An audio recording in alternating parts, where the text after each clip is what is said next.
I love the early ski season in Colorado.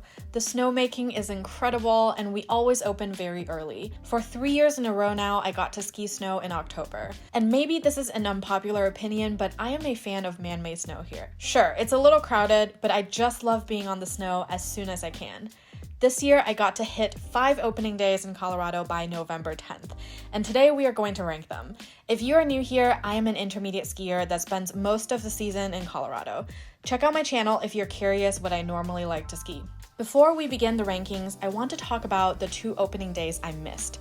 Winter Park opened on the same day as Eldora, and realistically, it wasn't feasible to hit both. I chose Eldora in the end because the terrain they offered was a lot more interesting, which I will get into later. Winter Park had just a couple short green runs open.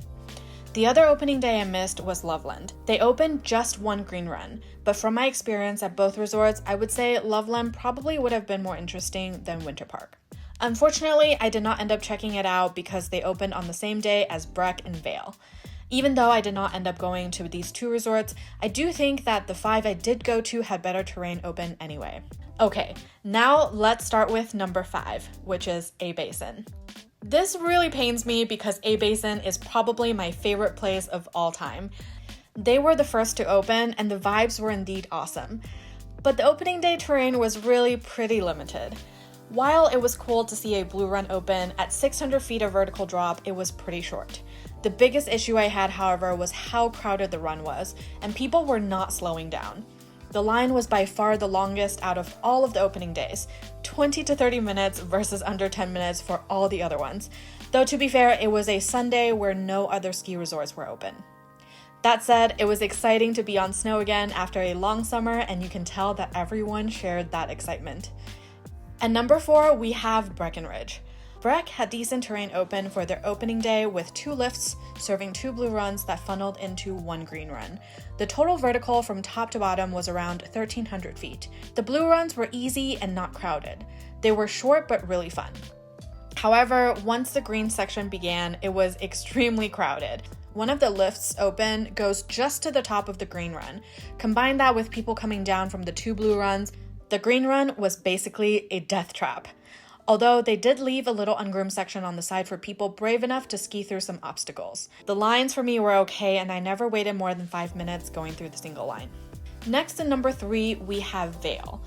I actually personally did not enjoy Vail very much on opening day, but it is still higher on this list because objectively, the runs they opened were excellent. This was the only opening day where I did not ski in the morning, so it is not really fair for me to judge based on afternoon conditions, which was mainly what I struggled with.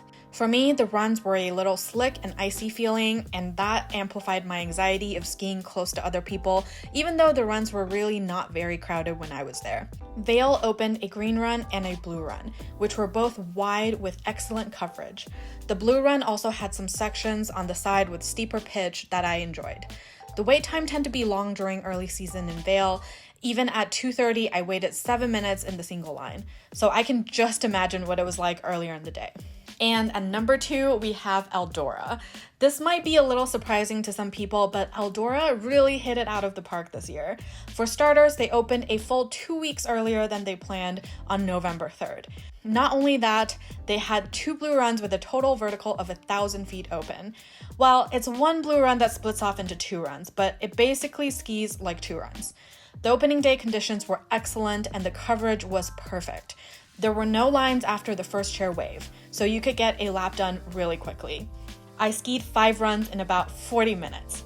And unlike some of the other resorts on the list, I did not feel like the slopes themselves were very crowded with the exception of a short catwalk section. The parking was also free and really close to the lift, which is not relevant whatsoever to opening day itself, but what I'm trying to say is that Eldora really delivered a wonderful opening day experience this year.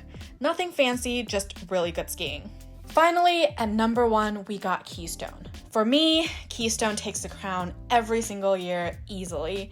The opening day run is 2 miles long with 1,600 feet of vertical drop. Yes, on paper, this is a green run, but I would say Schoolmarm is on the steeper side for green runs, and you can really get some speed there.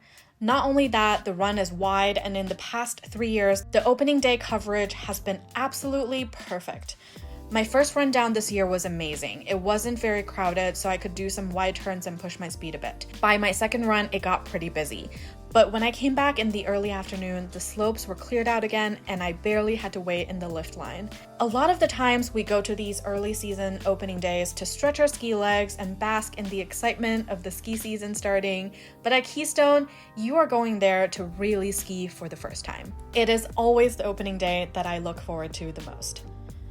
Alright you guys, that will do it for this video. I hope you enjoyed it. Did you end up hitting any of these opening days? Let me know in the comments and I will see you soon on the slopes.